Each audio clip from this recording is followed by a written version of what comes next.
My mom begged me to come home for the holidays. My name is Cressida Finch. I am 30 years old. And like a silly person, I actually thought this Christmas might be different. She called me in London at 3 o'clock in the morning. She was crying on FaceTime. I could see her eyes were red and puffy, and her voice was shaky and small, almost breaking into pieces.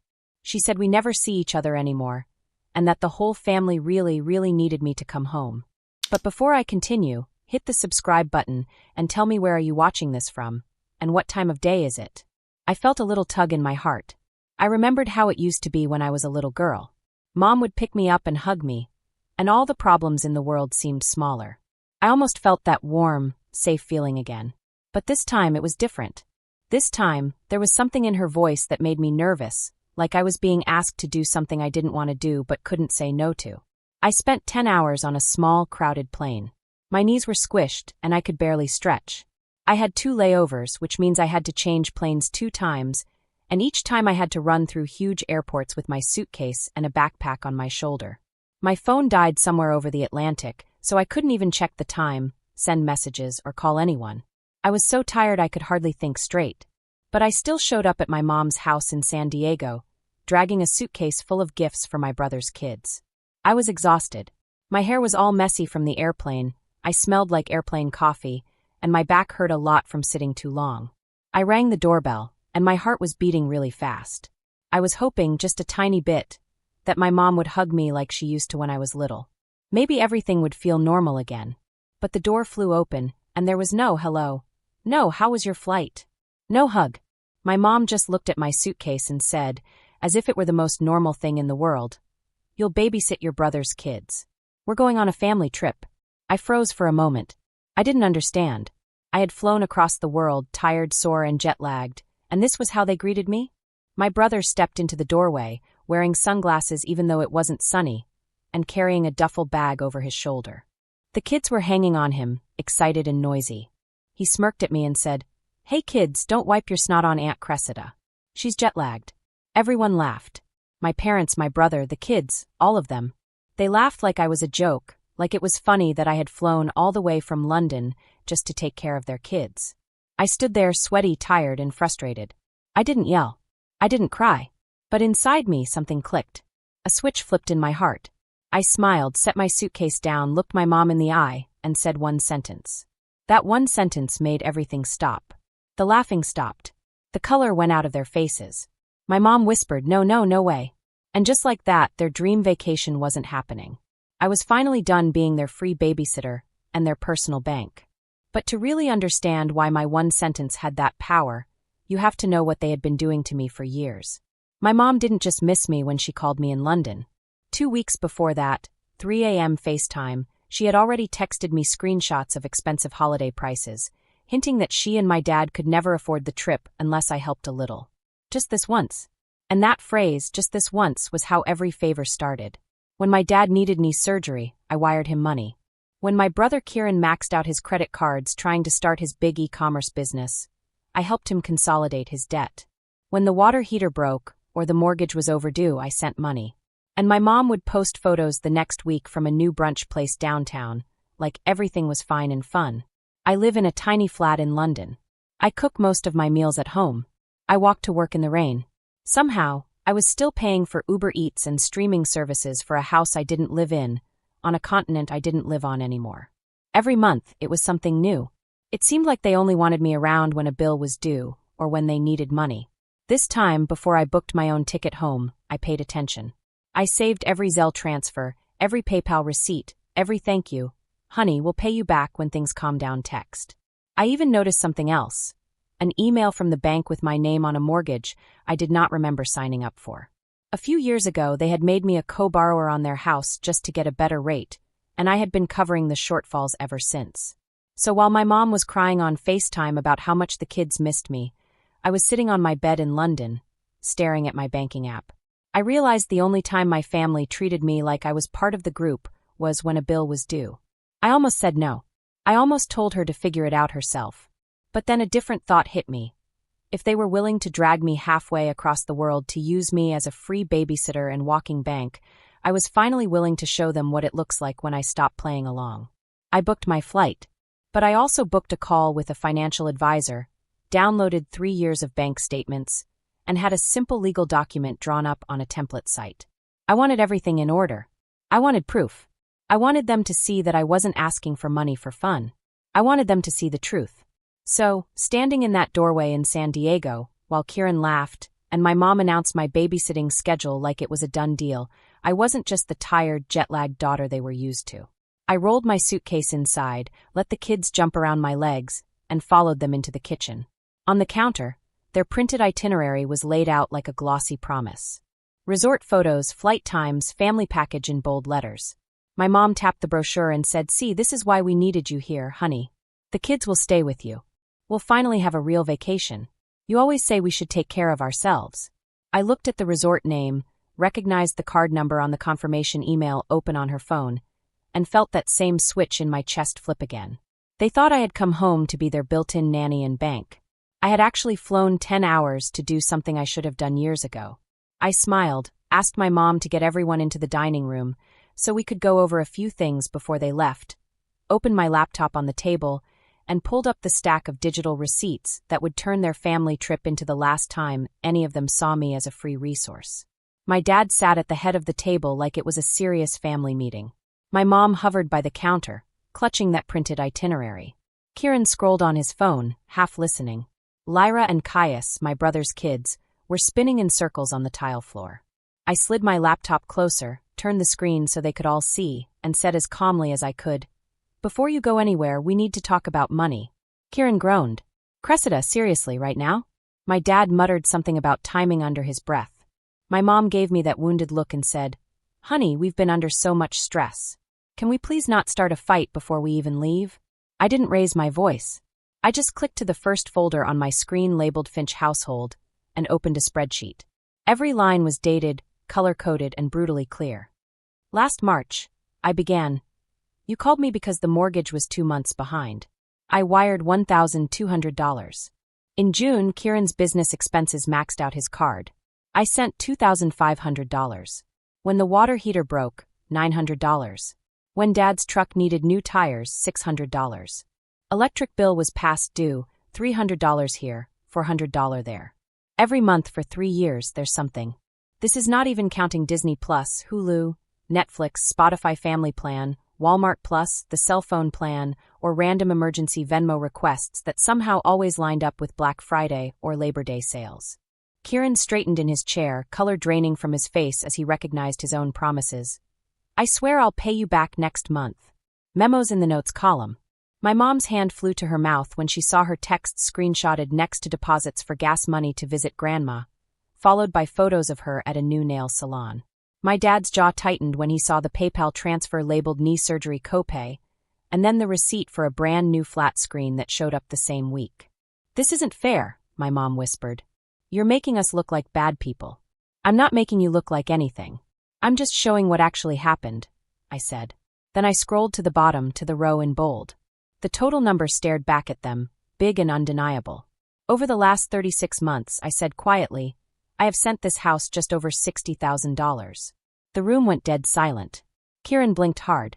My dad stared at the wall. My mom kept whispering, "No, that can't be right. That can't be right." I reached into my bag and pulled out a thin stack of printed pages. I slid them onto the table next to the itinerary for their dream resort. "This," I said, "is a simple agreement. It's not a lawsuit. It's not me taking you to court. It's just a record that all of you acknowledge you owe me this money, and will start paying it back. Even if it's slow, $50 a month, $100, whatever." My dad finally snapped out of his shock. "We are family," he barked. "You don't put your family in debt like that. Are you going to sue your own parents?" "What?" I asked. Family doesn't hide a mortgage in their daughter's name and calls her when the payment's late. The family doesn't spend her money on vacations and brunch, and then tell everyone she abandoned them. My mom flinched like I had slapped her. Kieran grabbed the pages, skimmed the first paragraph, and his voice cracked. "This is insane. I can't pay this back. None of us can." I leaned back in my chair. "I know. I'm not expecting you to. But I am done living in a world where you pretend you're victims, and I'm some selfish career girl overseas. If you ever tell a neighbor or cousin or Facebook that I left you with nothing, I will show them these numbers. I will show them every transfer, every bill I cover. Every time you chose Starbucks over the electricity bill because you knew I'd bail you out. My mom shook her head over and over, whispering, No, no, no way. You wouldn't do that, Claire. You wouldn't humiliate your own family. I shrugged. I'm not planning to, as long as you stop lying. Then I clicked to another tab, the one with their resort reservation confirmation. The familiar logo filled the screen along with their names, dates, and a little note at the bottom with the last 4 digits of the card on file. My card, I added calmly. And about that family trip you're so excited about? Cancelled. 3 days ago, I called the resort and the airline. Since the bookings were made with my card and my account, I had every right. The package has been refunded. The flight credits have been moved. So, when I told you at the door that I wasn't babysitting while you went on vacation, I meant it. I closed the laptop halfway, just enough to see all your faces at once. There is no vacation anymore. Not without me. Not without my money. Not ever again on my dime. My dad lurched up from his chair when he saw the word cancelled, like he could intimidate the screen into changing. You had no right, he snapped. They were bought with my card from my account with my money. The right was all mine, I said. He opened his mouth to argue, but I was already clicking to the next window. On the screen was an email from the bank with both our names on it. Gary Finch and Claire Finch, co-borrowers. My dad stared at it, his face draining of color. My mom whispered, Claire, please not this. We told you it was just paperwork. You told me it was a formality, I said. You told me it wouldn't affect me, but I've been the one covering short payments on this mortgage for years. Every time you forgot a bill, it hit my credit too. I clicked a button, and a small video popped up in the corner of the screen. My financial advisor's face appeared, framed by a home office in London. We had spoken before I ever got on the plane. Hi, Cressida, she said. Is now still a good time? I turned the laptop slightly so my parents could see. Perfect, I said. Do you remember my family situation? My dad hissed. Who is this? I answered without looking at him. This is the person who helped me understand exactly what being a co-borrower on your mortgage means and what my options are now that I'm done bailing you out. The helper lady introduced herself very nicely. She smiled and said hello, and she was very polite. Then she got right to the point. She spoke slowly and calmly, using words that were easy to understand. She told me something very important. She said that because my name was on the house loan, my credit was connected to it. That means if payments were missed or the money wasn't enough, it would hurt me too. She said I had the right to ask the bank to take my name off the loan. She explained carefully what would happen if I did that. She said the other people on the loan, like my parents, would have to show the bank that they could pay for the house on their own. They might have to get a new loan in their own names. And if they couldn't do that, the house might have to be sold so the bank could get its money back. My mom shook her head slowly. Her hands were shaking a little. You can't do that, she said, her voice trembling. We can't move. We can't pay more money than we are paying now. The helper lady's voice stayed calm. That is something between you and the bank, she said. But Claire doesn't have to stay on a loan if she's the one paying most of it and not really getting any help. She has the right to protect herself. I thanked her and ended the call. My heart was beating very fast, so fast I could almost feel it in my teeth. The room felt smaller. It was like the walls were moving closer together. I could feel the air in the room pressing down. My dad rounded on me, angry. You're going to make your own parents homeless over some numbers on a screen? I looked him straight in the eye. I didn't blink. No, I said firmly. I'm going to stop letting you use my money while you act like I owe you my whole life. If you can afford vacations and plane tickets when you think I'll babysit, then you can figure out how to pay for your own house on your own. I reached into my bag and pulled out a folded piece of paper. It felt heavy in my hand. This is my notice, I said. I'm stopping all automatic payments for this house. The bank will contact you directly from now on. I'm also closing the joint checking account that you made me open, just in case of emergencies. My mom made a small, choked sound. She looked at me with wide eyes. But that's where the grocery money comes from. That's how we pay the bills. How will we manage? I took a deep breath and spoke slowly. The same way every other adult in this country does. With your own money, with your own planning, and with your own consequences if you overspend. I opened my computer and showed them all the automatic payments I had set up over the years. The mortgage, electricity, internet, streaming shows, groceries, car payments, random top-ups. Every single one had my name as the person paying. As of today, I said, my finger hovering over the cancel button, these stop.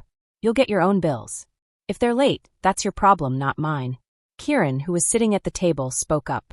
Panic was rising in his voice. Claire, you can't just take everything away at once. At least give us time. I'll work more hours. I'll do more deliveries. I swear. Just don't ruin us like this. I turned to him and spoke firmly. You're 34 years old. You have 2 kids. You should have been doing this years ago, without me dangling in the background as a safety net. He stared at the floor, jaw tight, like he was trying not to yell at me. For a second, I almost softened. I almost felt like the old me. The girl who fixes everything. The girl who cries in the shower and then opens her banking app to make everything disappear. But then I remembered how they had laughed at the door. I remembered my mom saying, "You'll babysit," like I was just a line item on their to-do list. That softer part of me shut down. I hit cancel on the automatic payments one by one. Each confirmation email pinged on my phone. My mom's breathing got faster. My dad sank back into his chair, staring at nothing. "This is cruel," my dad muttered. "You're punishing us." I shook my head slowly. "No. I'm finally stepping out of the role you made me play. I'm giving you the chance to be honest about what you can actually afford without hiding behind my money." I closed my laptop and stood up, my legs shaky but steady. I put my hand on my suitcase. "If you decide to tell anyone that I abandoned you, just remember that I have every receipt, every bill, every transfer. I'm done being the villain in your story." I picked up my suitcase and added quietly, "You wanted a real vacation? Maybe this is it. A vacation from pretending I'm your built-in solution to every bad decision." My dad finally snapped. He jumped up so fast that his chair scraped against the tile. "If you're walking out after this little show, don't bother coming back. You're not welcome in this house if you're going to hold money over our heads." My mom reached for my arm. "Gary, stop. She just needs to calm down. We can talk about this," she said. But she didn't actually try to stand between us. She just touched my arm lightly, like she didn't know if she should stop me or not. Kieran stayed silent, looking down at the floor. I paused at the doorway, hand on the handle. Every muscle in my body was shaking. A small part of me wanted to drop everything, apologize, and say I'd figure something out like I always did. But then I straightened up. "You're the one who decided my value here was measured in what I pay for," I said. "If I'm not welcome without my money, then I was never really welcome at all." My dad jabbed a finger toward the door. "Get out. And don't come crying to us when London chews you up and spits you out." I almost laughed. London wasn't the city that had been eating me alive. This kitchen, this house, this whole situation had been eating me alive. I stepped outside. The California sun hit my face. The door shut behind me. No one followed. No one called my name. The only sound was the kids arguing about a cartoon in the living room. They didn't know what had just happened. I called an Uber and gave the driver the address of a place my parents didn't know about. It was a high-rise in downtown San Diego, 15 minutes from their quiet street, but a completely different world. I had bought a tiny one-bedroom condo months ago using my savings and my steady job. I had told my family I was just thinking about coming back to the United States someday, but really, I had already signed the papers. Tonight proved there was no gentle way to do this. No slow, careful way. I had to act fast. When the Uber pulled up to the glass building, it felt unreal. I swiped the key fob, wheeled my suitcase through the shiny lobby, and rode the elevator up to the 8th floor. The condo smelled like fresh paint and new carpet. Empty. Quiet. Mine. I dropped my suitcase in the middle of the living room and stood by the window. The city lights glimmered below. For the first time in years, my phone didn't buzz with messages like, "Can you send something until Friday?" Or, "The card got declined. Can you fix it?" I opened my banking app and looked at the last few things I still paid for that weren't in my name. The family Disney Plus account, Hulu bundle, Spotify family account, cloud storage, random app charges for the kids. I clicked cancel on each one. Canceled. Canceled. Canceled. Each confirmation email felt like cutting a string that had been wrapped around my ribs for a decade. I could finally breathe a little easier. I brewed a cup of cheap grocery store coffee in my tiny kitchen. I sat cross-legged on the floor because I didn't even have a couch yet. The quiet was strange. No TV blaring, no sighing from my mom, no arguments or guilt trips. Just me. The doubts came rushing in. What if I had gone too far? What if they really couldn't pay the bills without me?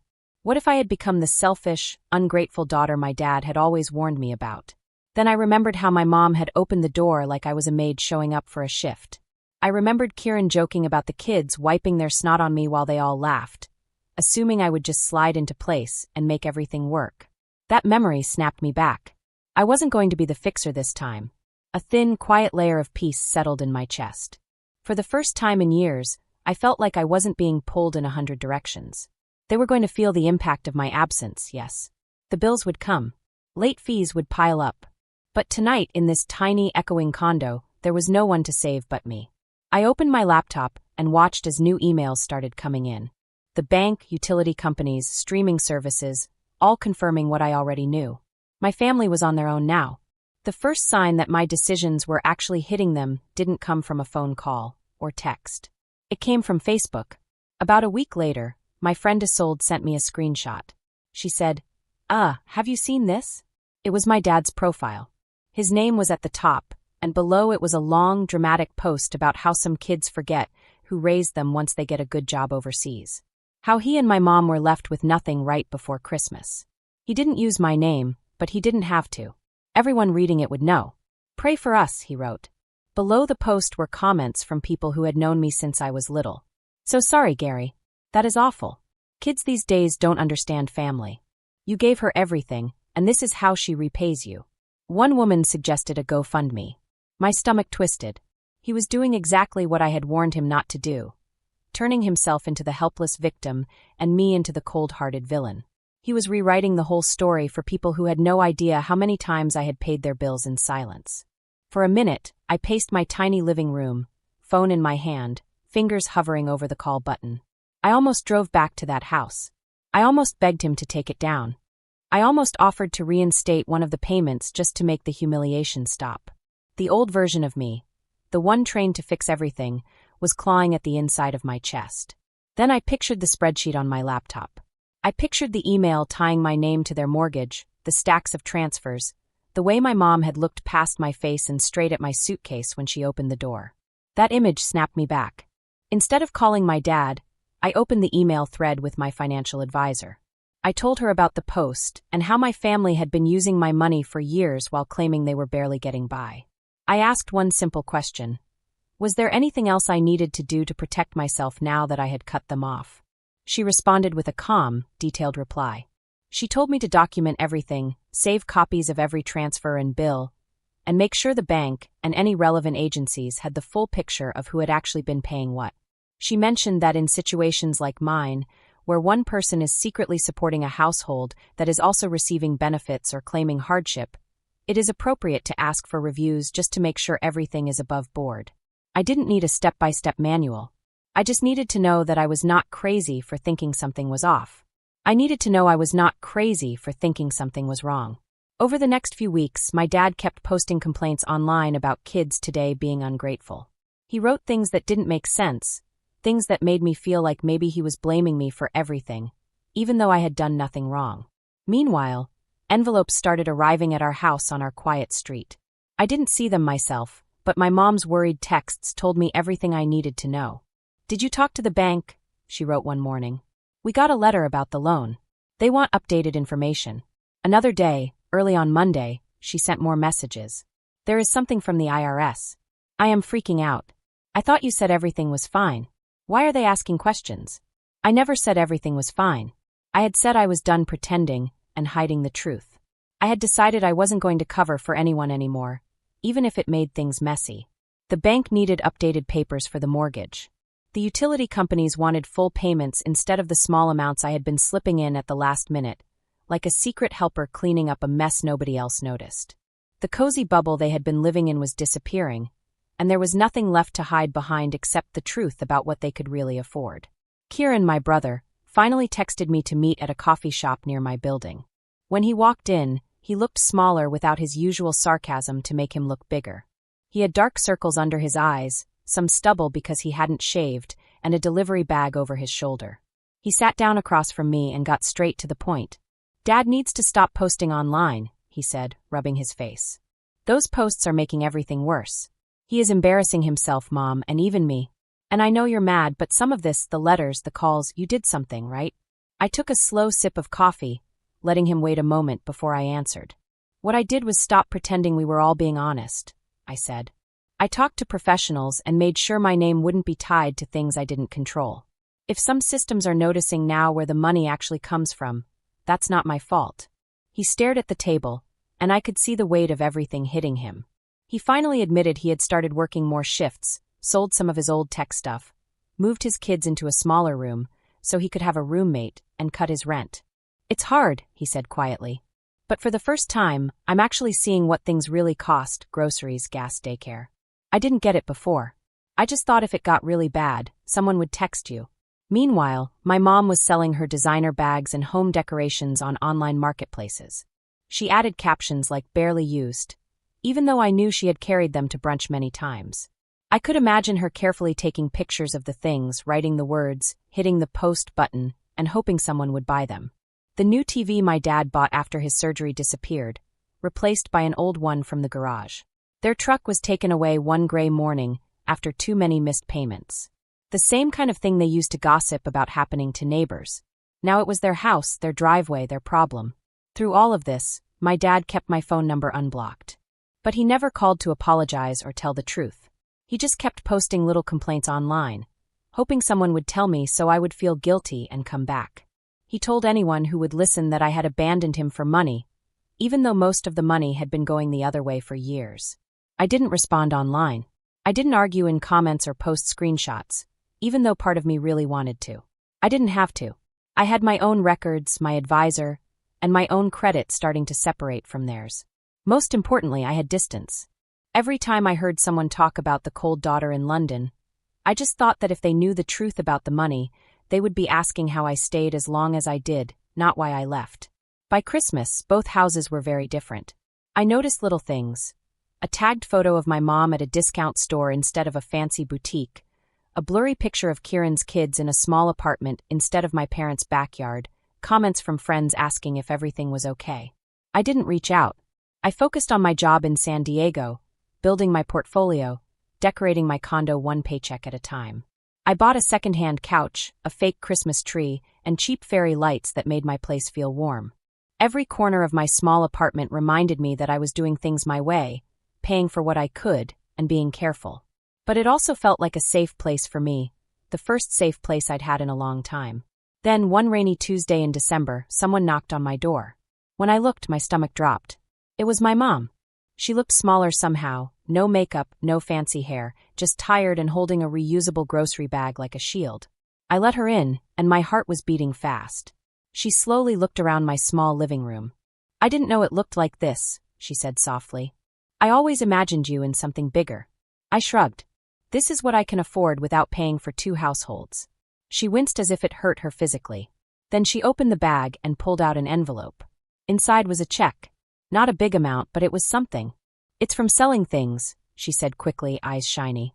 "Bags, jewelry, that coffee table you didn't like. And I've been picking up extra shifts at work. It's not much, but it's a start." I told her we couldn't pretend anymore. For a second, I just stared at the check. It wasn't about the money. It was about my mom finally admitting she had treated me like an ATM for years. She sat on the edge of the couch and started crying. Not the loud, dramatic crying from 3 a.m. FaceTime calls. Quiet, broken little sounds. It was the kind of crying that said she finally realized how much she had hurt me. "Your father still says you betrayed us," she said. "He tells everyone you turned on the family because you think you're better than us. But I can't keep saying it. Not after seeing those papers, not after the bank letters. We did use you." I did. I sat next to her, but left space between us. "I'm not asking you to hate him," I said. "I'm asking you to stop letting him rewrite what happened so he doesn't feel guilty." She nodded and wiped her face. "Kieran's working hard now, really working. Driving late nights, doing warehouse shifts. He moved into a smaller place, the kids share a room, but it's a place he pays for himself. He wanted me to tell you thank you for the spreadsheet." I laughed quietly. "I didn't make that for him. I made it for myself." She looked at me carefully, as if trying to understand something important. "Do you think someday we could have a Christmas where you come over, and it's just dinner? No money talk, no hidden bills, just us?" My throat tightened. "Maybe. But only if everyone there understands I'm not their safety net anymore. If I come, it's because I want to, not because they need money." She nodded, stood up, and hugged me. A real hug, the kind I had wanted for years. I slipped the check into a drawer. I didn't cash it right away. I just wanted to know that, for once, the money was flowing the other way. That was a small but important moment. It felt like the world had shifted just a little, and I could breathe. As for my dad, the last thing I saw from him was another vague post about a family turning their backs. I muted him, then blocked his profile and number.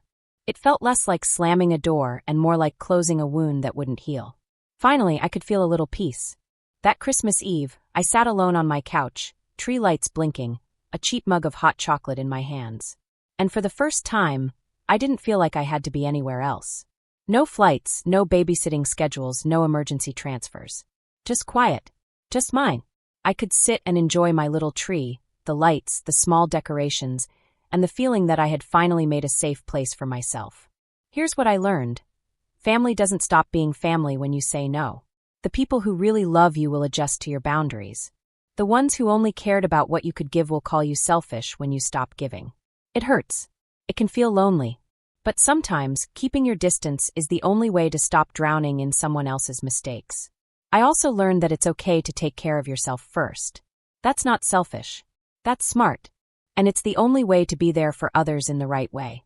I had been giving my parents money, time, and energy for years, trying to cover their mistakes, and it never helped. It only kept me tired, stressed, and angry. But when I stepped back, I could see clearly.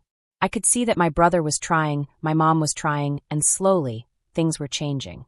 It didn't happen overnight. Things didn't become perfect. But I felt something I hadn't felt in a long time: control over my own life. I was learning that I could say no, set limits, and still care about the people I loved. I could help, but only when it didn't hurt me. And I could be proud of myself for finally understanding that. I started paying attention to the small victories. Kieran's kids are laughing in their little apartment. My mom was selling something she loved, but didn't need anymore. The check she brought, small but honest. Every little thing reminded me that life goes on, that change is possible, and that honesty is better than pretending everything is fine. That Christmas, sitting alone on my couch, I realized something important. Happiness doesn't have to be big or fancy. It can be small, cozy, quiet.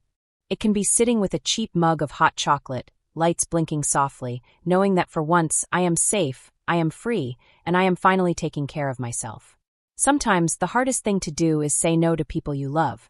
But saying no doesn't make you a bad person. It makes you strong. It makes you human. It gives you a chance to heal and to live your life in a way that is fair, honest, and safe. And so that Christmas, for the first time, I let myself just be. Not worrying about anyone else's mistakes. Not worrying about guilt. Not worrying about money. Just me, my small apartment, my tiny tree, and my own quiet happiness.